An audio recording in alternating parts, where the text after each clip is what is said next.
But that's, that. But what's really getting me here is everyone's talking about the movie trailers that are out now, the teaser trailers, because there's a teaser out for The Dark Knight Returns or Dark Knight Rises. There you go. And there's a teaser that was leaked and then removed and is then going to be re-revealed in actual good quality that you can actually hear on Friday at Comic-Con. And then there's all kinds of confusion with people about whether or not that's actually going to be stuck on the front of the Captain America movie, which I highly doubt because Captain America is made by Paramount. This is made by Sony Pictures and Columbia. And unless Marvel managed to buy back a good chunk of the rights to their franchise there, yeah, probably not happening. But that's not what I really want to talk about. I'm going to be talking about both of those issues in a minute. But I'm also going to be talking about a few different things here. I really want to talk about why Hollywood just doesn't respect any other industry in a minute, but I might do a little mini rant on that. I'm probably going to expand on it more at some point in the future. And here we go. Let's start out with the whole Dark Knight Rises trailer. I saw it today for the first time. Yes, I didn't buy into the hype and oh my god, searched the internet all over the place. The second it came out, I just waited. Because I'm sick to death of trying to search for a new teaser and people say they have it up and then it's just some fake one that they put together with clips of the other movies and like Vegas or something like that, Sony Vegas or something. I've seen people do that. They actually made a pretty convincing Dragon Ball movie trailer with that once. So, that technique. So a lot of people bought it. It was fake, obviously, but a lot of people bought that. And, I'm sick of having that happen. Or, screamer vids. Oh, God, whenever there's a new movie out or a new trailer out for a movie, screamer vids are always popular. And they just get annoying after about the 10th time of being scared. You get to the point where you just really don't want to click on anything anymore. So, I usually wait for people to send them to me too, just because I'm usually busy doing this or that or other things around the web. All that good stuff. So, I finally had someone show it to me, and it's apparently there's a big fight going on over this. People are throwing a fit. Some people are thinking, oh my god, it's awesome. Other people are throwing a fit because it didn't hardly show us anything. Now, I'm going to be a little hard on the people who are loving the crap out of it. Guys, before you go ahead and declare this the greatest movie ever made, please at least wait for more details, or better yet, the fricking movie. Please? Pretty please? Now, as for the people bashing on this, what exactly is it do you want? It's a teaser trailer. They always come out about a year before the movie's out to get people talking about it. For example, Battle Los Angeles, when that was going to come out, I was seeing teaser trailers for it almost a full year before the movie finally came out. Same with Spider-Man 3. I think the teaser trailer for that, it turned out to be a colossal disappointment too, but the teaser trailer for it, I think, was just like, the giant imposed words and everything, and it was the Spider-Man costume. But then all of a sudden, that black hit it and it started spreading out and it turned into like the same material as the black suit and it said Spider-Man 3, Or actually, I think it was just the 3 in the Spider-Man font. So, teaser trailers aren't supposed to show you a whole lot. In fact, frankly, this showed you a bit more than a lot of teaser trailers do.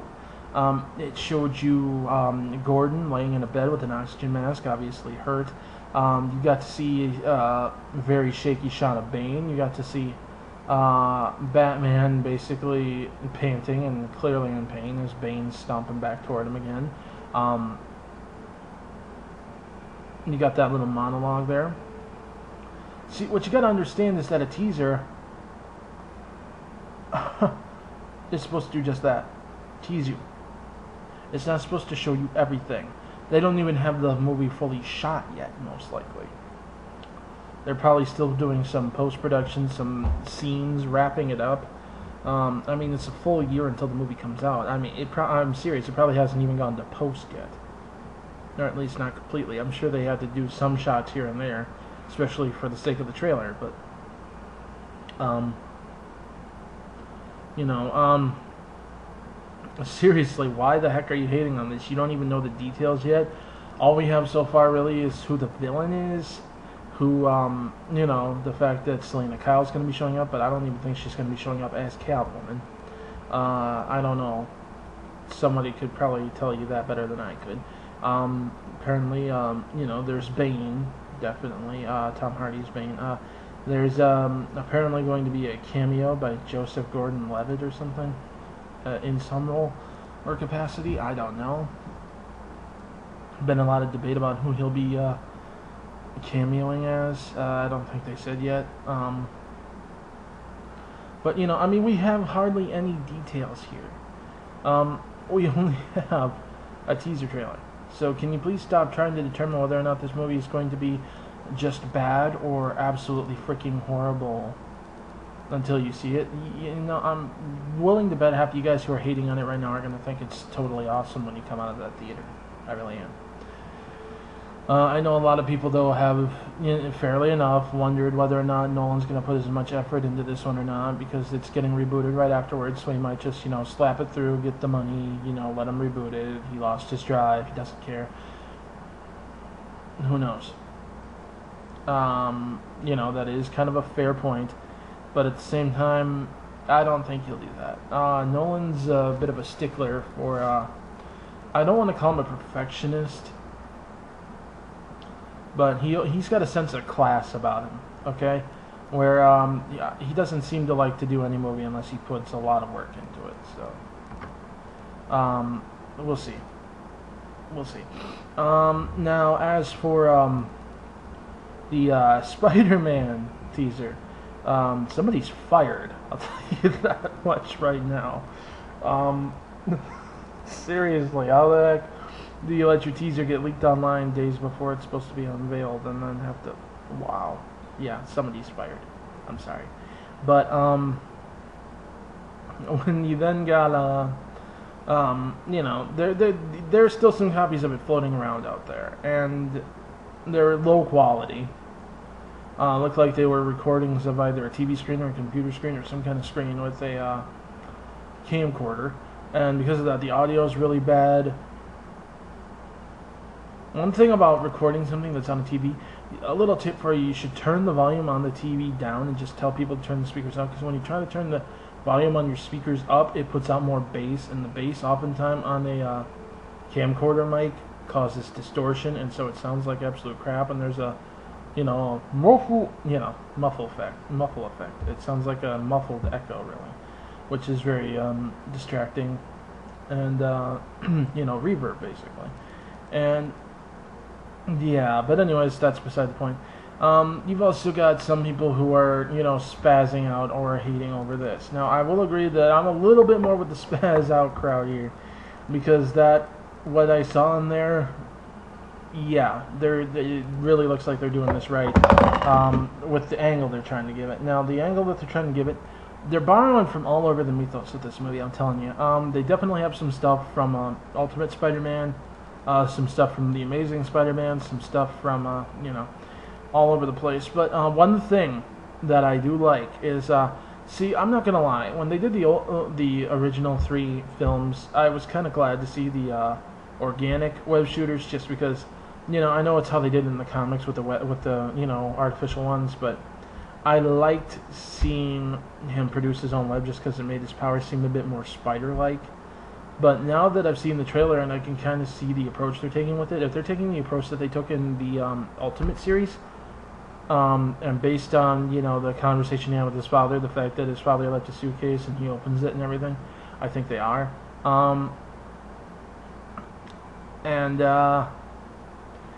It's if they do go the route that they went in that series, then I freaking love it. I'm very glad to have those back, just because it adds an extra dimension of depth to this character, and that, you know, he does have some memory of his parents. He is still hurt by the fact that they're gone, and but he does, you know, love them. They're his parents, and he does at least in some way want them close to him, and that's part of the legacy, what he finds in that case. And yes, it does have to do with web shooters. That being said, everyone who's hating on it because it borrows from the Ultimate, oh my god, shut up. I will tell you this: Ultimate Spider-Man was one of the only Ultimate series that didn't actually fully, thoroughly suck. Most of them did, and you're right to say that. Some of you don't like what they did to Venom and Carnage. I didn't read too much of that, so I can't really fully address it. But from what I saw, yeah, they changed it a bit, but it's still, you know, it has the same effect as. I mean, you know, sure, it was, you know, Venom's origin is no longer extraterrestrial and everything, but I'm not really caring that much, just because they handled it quite well for the setting that it's in. I mean, right from the get-go, guys, you knew things were going to be different. I mean, the Goblin, look at the Green Goblin, for crying out loud. That, right there, big change. Doc Ock created in the same accident that created everything, you know. There were some changes, but the way it was handled was so well, especially his origin story. Oh my god. Spider-Man's origin in Ultimate Spider-Man is the best version of his origin anywhere, because it's actually drug... Here. Oh, god dang it. Props time. If I can find it, props time. Bear with me here. Here. Right here. This.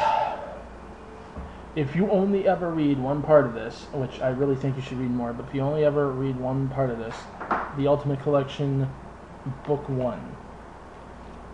Book 1. Totally. The retelling of his origin here, I mean, it's like, how many chapters in is it before Uncle Ben gets shot? I mean, right off the bat, he gets bit, then he goes back to Oscorp because they want to talk to him, apparently, about the accident and make sure he's not going to sue, blah, blah, blah. Run some tests on him, make sure there weren't any effects that the doctors missed or whatever. But they take some of his blood, basically, and then they start testing it to see what happened. For those who don't know, the super soldier serum that actually created Captain America was in the spider that bit him, which is how he gets his power. Somehow being inside the spider mutated the serum and altered it. But yeah, he got his power via the same means Captain America did, at least in there. I doubt they're doing that in this movie. It certainly doesn't look like it. I'm just, you know, clearing that out. As you can see here from one of the pictures that was in one of the magazines recently, or yeah, Entertainment Weekly recently, they certainly seem to be going with something similar for his wrestler vigilante look, in terms of its street clothes with like a hood, though they reverse the color of the shirt and the hood, but you know, plus he has sunglasses. But you know, I'm just saying, there's some influence of this in here. But yeah, let's see here. What chapter is it that Uncle Ben dies? I think it's actually all the way up to chapter 5 before he finally kicks the bucket. Sorry if that sounds kind of callous, but you know. Also, you know, looking at the Ultimate suit, I definitely kind of borrowed a little bit from that one too. So, little bit. There are traces of it in here, but it doesn't look like they went with it completely, which is kind of cool because too many people would have whined, even though, you know, in terms of just the origin, this is great. Yeah, okay. We're in chapter 4 or 5 here, I think.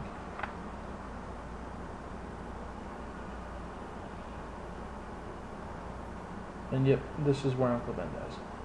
So, you know, it takes that long from when he gets his power first to when Uncle Ben dies.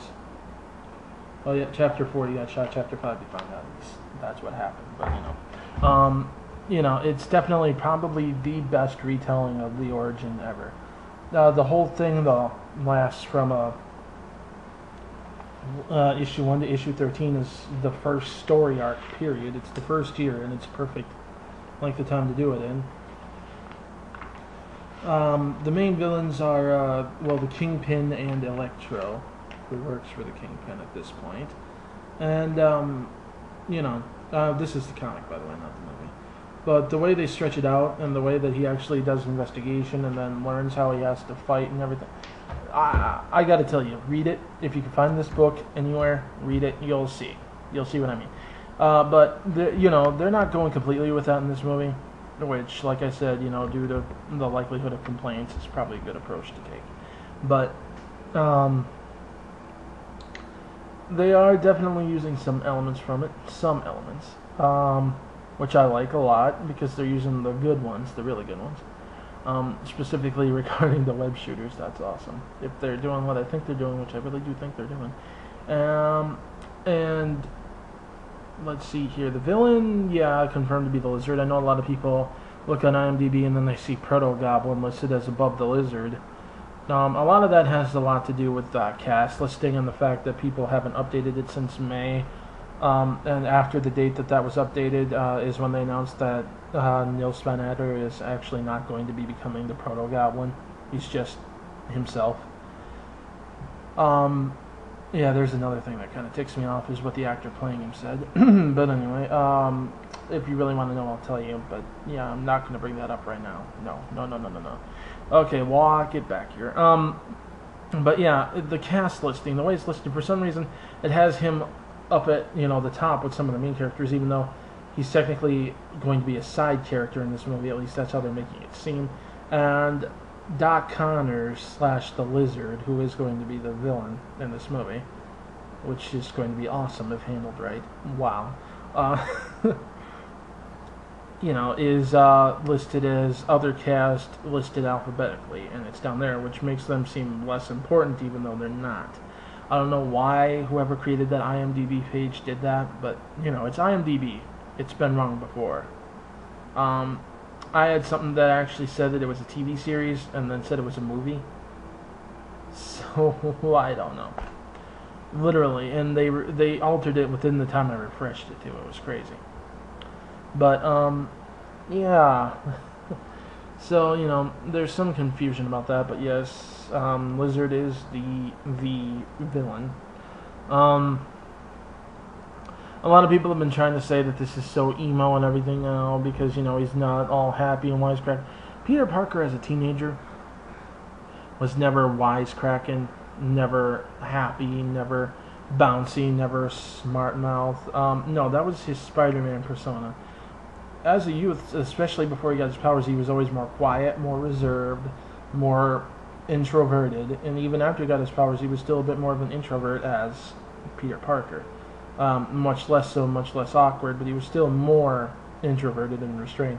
The reason that he was like that as Spider-Man was because it let him cut loose, especially since he had the ability, to be anonymous. It's kind of like you guys, when you're on the internet. When you're in person, you'll be this way and serious, when you're talking to someone face to face. When you're on the internet and you've got the protection of anonymity, you'll say stuff and make, some wild jokes, sometimes some filthy ones that you'd never make in person.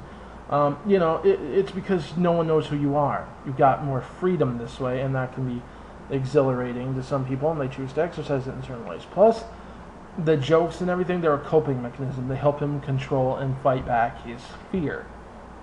Because let's face it, even though Spider-Man is awesome, he's not the strongest guy. He's, he's not the most powerful. A lot of times he's going up against people stronger than he is. Then he's got to, it also helps to keep his opponents off balance, so to speak. It distracts them, they can't focus properly. Meanwhile, he can gain the upper hand. He uses his mind to defeat his opponents just as often as his fists. So, whereas in the old movies it was always, fist fight, emotional climax victory. Yeah. Anyway, not the point though. Oh, but I do want to go there now. I do. Because, the guys, you have to keep in mind what's happening to him in this movie. His parents left and he never heard from them again. They're presumably dead. He doesn't even know what they did for a living. Nothing. They're a mystery to him. His uncle dies. He's got these new, strange powers, abilities, whatever, that, he has no idea how to use them, what to use them for, whether or not they'll last, whether or not this will eventually kill him. Is he poisoned somehow? Is this a temporary mutation that's going to accelerate and kill him? And like I said, his uncle's death, not only is he dealing with his uncle's death, but he's got to deal with his uncle's death knowing that it is directly his fault. Had he just stopped that guy when he could have and should have, that wouldn't have happened. His uncle would have been alive.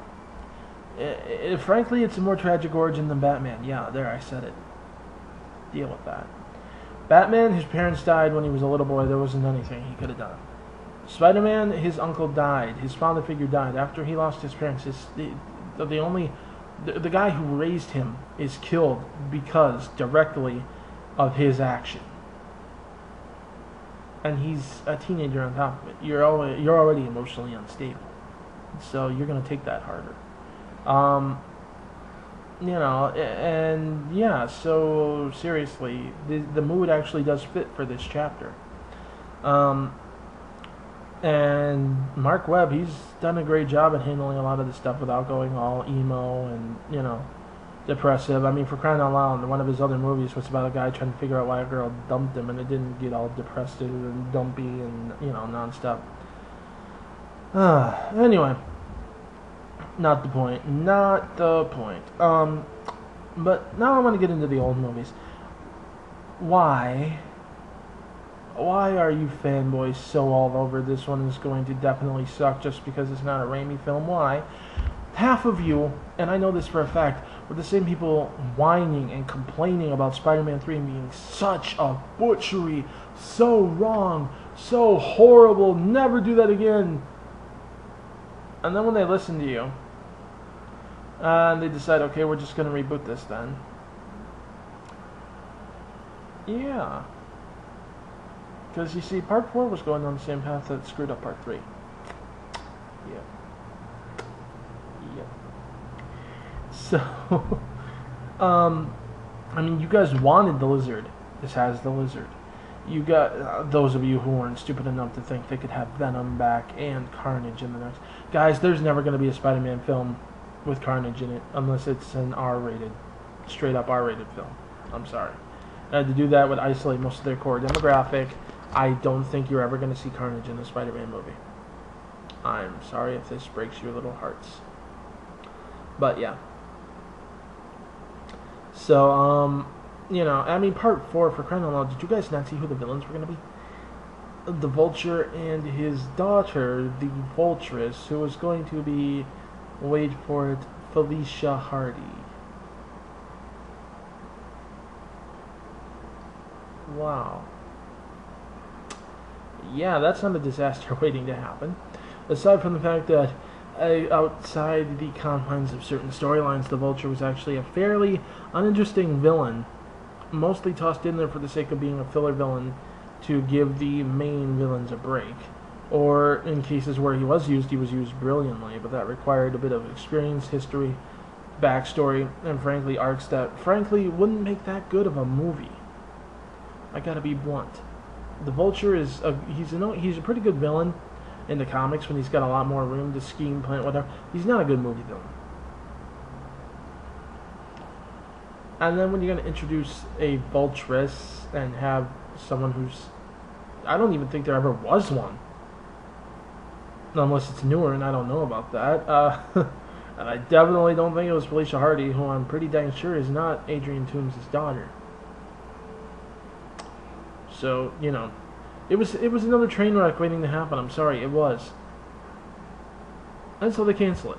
And what happens? All of a sudden, Spider-Man 3, oh, it's not that bad. We should have had Spider-Man 4. Let's see what it would have done. Oh my god, Tobey Maguire. Yes, Tobey Maguire, the 30-year-old man who tried to play a high school student. Soak that in, please.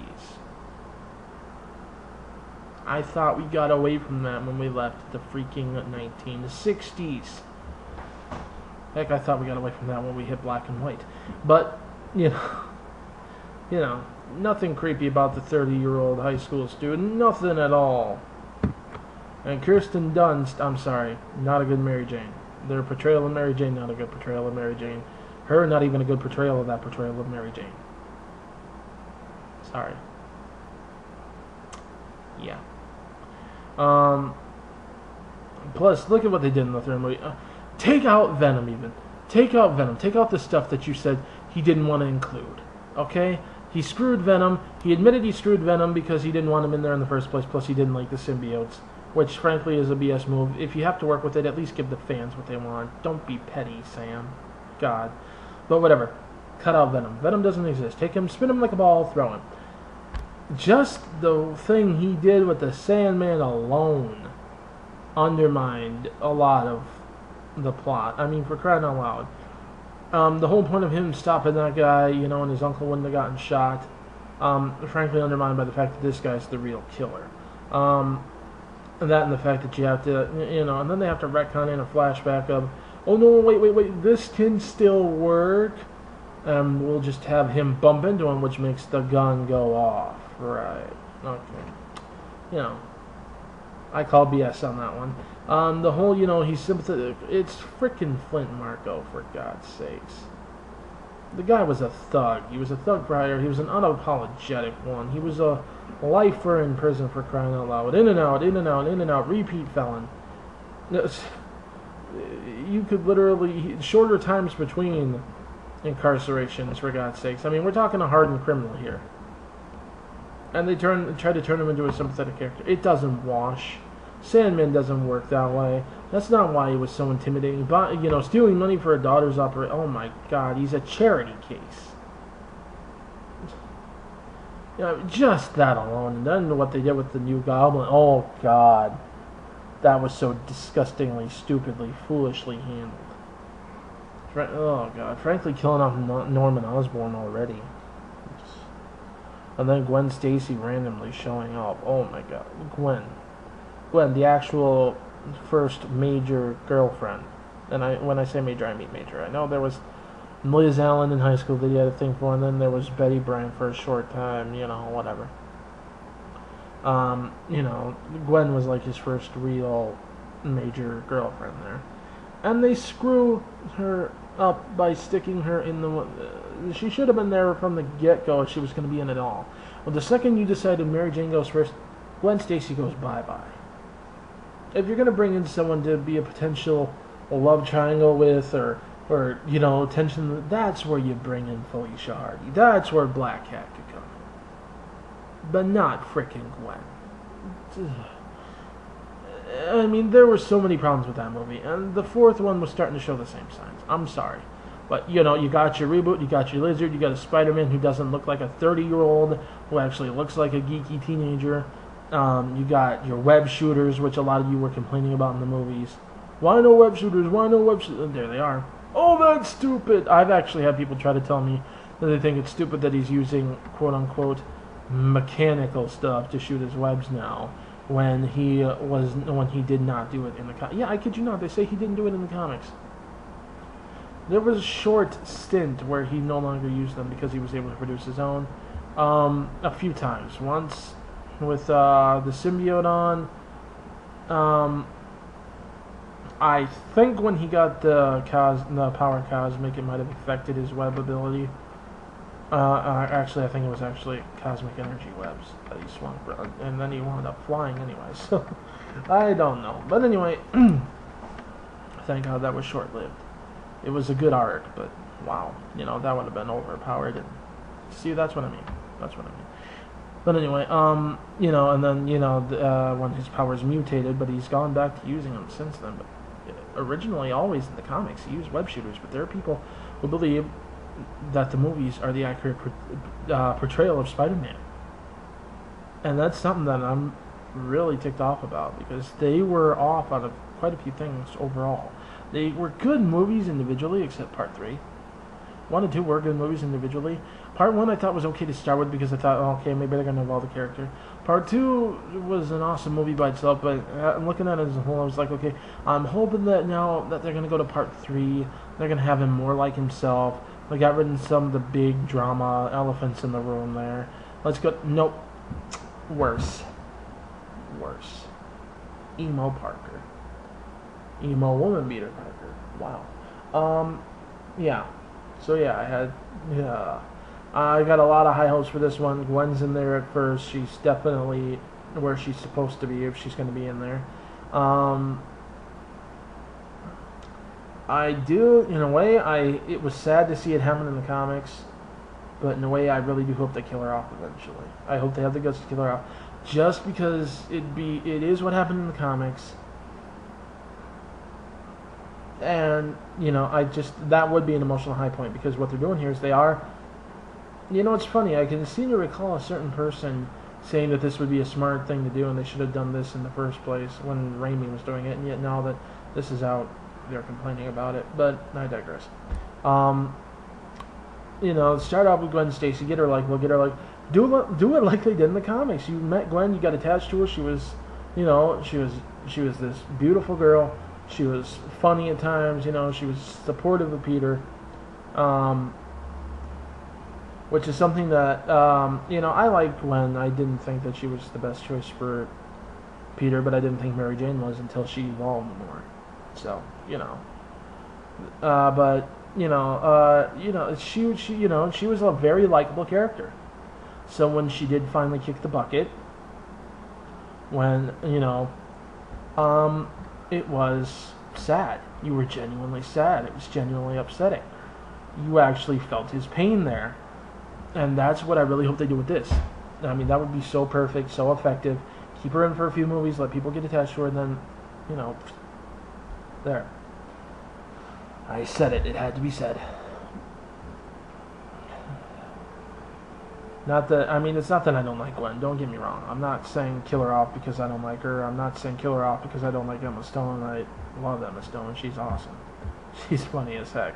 But, yeah, you know, I just think that this is the perfect opportunity to actually portray the series the way it was portrayed in the comics back when the comics were actually decent, you know. Back before, you know, you clearly see him move on, get married, start a life with a new wife, and then all of a sudden he's back to emoting about Gwen all the time, and then he gets over it, and then he's back to Gwen all the time, and then he gets over it, and then he's back to Gwen all the time. You know, I got sick of that. He moved on, we watched him move on, and then for some reason the writers decided to take him back into Emo Town. That got old fast.